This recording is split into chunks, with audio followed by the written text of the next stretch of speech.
Hello there. Well, another video, right? And it's July 2025 already, which is crazy. And that means that remote work is extremely common, right? It has become part of our society. It's something that is culturally accepted. It's something that for some companies can be financially interesting. So we're seeing more and more jobs offering remote positions. And I have been a digital nomad for 4 years now. And a lot of people ask me, how can I actually become one? How does that work? Is it possible? Or is it something that is not actually real? Are people actually traveling and making money? Or those people are just heirs? No, it's possible, right? I don't come from a rich family. So everything that I make while traveling is with my job, my own job, right? While teaching classes, which is a very simple job. Like I'm not a like project manager in software development. I am not doing anything diplomatic. I'm not dealing with high end technology. I am tutoring languages, right? So how does one achieve that? Well, I think it's very important to understand that if you're gonna have your private clients, right? If you're gonna have your own business, like being a self-employed type of digital nomad, you must work hard, like very hard, because if you're traveling, and that's the tricky thing. Once you travel to a new country or a new city, even within your own country, we usually get very excited, right? Like, oh, I want to see everything. I want to try every single food, every single dish. I want to meet people. I want to see different touristic sites, or even not that touristic. Sometimes you want to do something local. And that takes time, right? And it's pretty common to see people losing their focus, delivering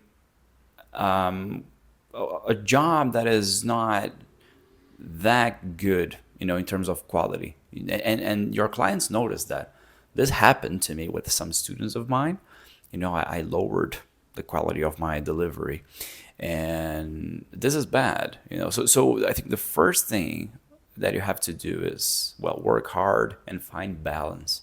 Because if you work a lot as well, you're not going to enjoy being a digital nomad. You're always going to be stressed because you need to move, you need to find another Airbnb or maybe another place like through booking.com or any other platform. I'm not sponsored, but if you want to sponsor, well, the channel is pretty small and this video is not going to reach a lot of people. Well, I hope it does, but I think it won't. And so for example, it's quite challenging, right? You need to find another place and guarantee that you're going to have a good Wi-Fi connection, a good bandwidth, that is not going to be breaking up throughout classes or whatever you do online, right, with your clients.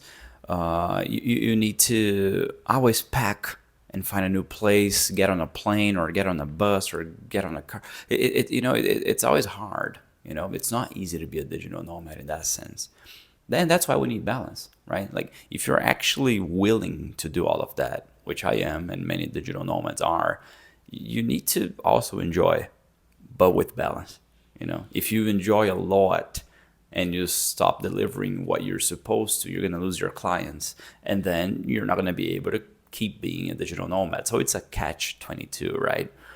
But it's possible, right? So utilizing social media can help a lot, right? I am not a great advocate of social media, to be honest. I don't even have social media. I only have an account for my job, for my work, but I don't have a personal one because, we waste a lot of time. So I don't have Instagram, or I do have, of course, WhatsApp and YouTube to make videos, but I don't have like Facebook or Instagram or Twitter.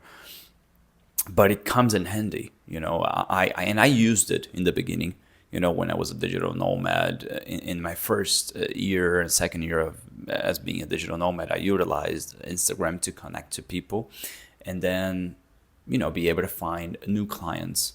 I tutor English, and I have tutored Portuguese a little bit as well because I'm Brazilian, but I didn't do that for long. And it's it is, of course, the way that we connect to people nowadays. It's easy, it's accessible, and if you use it properly, you're not actually going to waste a lot of time. So I do recommend, of course, you cannot be without social media, and that's why I created one for my personal business, because it's the most productive and cheapest way to find people. The second thing is knowing a lot the regulations, about each country that you're going to, because a lot of people, they get in trouble, and I think it's crazy to me. We have so much information available in the internet, on the internet, sorry, in terms of visa requirements, in terms of residency, in terms of visa run. Like there's so many things that you can learn about a country, and I see some people traveling and getting in trouble, and for simple things. It's kind of silly. I don't know. Of course, if you go to another country, don't be those silly streamers that do a lot of things and get arrested. I think I don't need to say that, but I think nowadays we have a wave of live streamers doing silly things and getting arrested in different countries. I'm glad that they are arrested. So if you are a tourist, respect the culture, learn the language. That helps. I know it's something a little bit external to being a, a digital nomad, but eventually you're gonna face that. If you're a digital nomad and you wanna, live different cultures, this is a big part. Their language. Embrace the food, embrace the songs, embrace everything. And when it comes to having a fixed job, right? When you are registered and working remotely, that can be very challenging. I have done this. I have also been a digital nomad while working for a company. This is hard because if you have your private clients, if you have your own clients, if something goes wrong in terms of internet, because you're not based anywhere, you're always moving, right?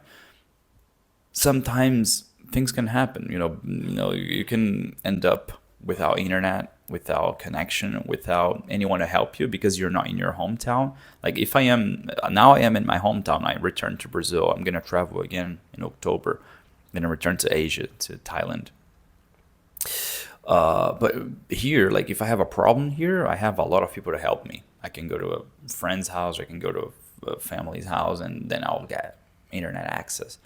But if I am alone in another country, I have no one, especially because I travel solo, right? So that can be quite difficult. Being a digital nomad with your own clients, it's always the best option, of course, because then you don't need to worry, you don't need to stress, and you're not gonna depend on a company to pay you. So if you make two, three mistakes, you're out. Three strikes, you're out. So it is pretty challenging. It's pretty stressful to be a digital nomad traveling the world while working for a company. However, this is also good because you have a fixed salary. You know what you're going to earn. You're more stable. When you have your own clients, as I mentioned, you have to grind. And if two or three of your clients stop, doing business with you, it can hurt your wallet. Your pockets get a little bit shallow. So, everything's about balance when it comes to being a digital nomad and which type of digital nomad you're going to be as well. Like I used to stay a little bit longer in each city, like a month, sometimes 2 months. Some people would just stay 3 days and go to another city and then another city and then another country. And that's not the way that I travel, especially because of my work. I think I prioritize my work a lot in order to be able to travel with ease, and not rush anything to hurt my income. But I have met a lot of different types of digital nomads, people that would, go to 5 countries within a month, which is something that I've never done. I would always stay like at least 2 months in each country. And sometimes I would stay 2 months in one city in a country because of my work and sometimes because I just enjoyed the city. I stayed 6 months in Thailand, 3 months in Malaysia, 3 months in Vietnam, 2 months in Laos. So everything worked pretty well like this. But yeah, it really depends on what you're aiming for, right? I just want to say that it's possible. It is pretty possible to be a digital nomad, especially now in 2025. I think it's something that we should do. We should take advantage of social media. We should take advantage of the connectivity that we have with people throughout the whole world, right? If you're not doing this, I think it's a waste. I think, honestly, this is the best time to be living. The level of accessibility that we have with transportation, with internet, with technological device, everything, it's insane. It's unprecedented. Of course, it's the present, but I just want to say that it's possible. And if you are a digital nomad, please comment here. Okay, share with us your experiences. And if you're not, share what would you like to do, if you would like to be one, or if it's something that it doesn't fit you. Okay, and yeah, thank you for sticking around, and I hope you start your journeys. Thank you.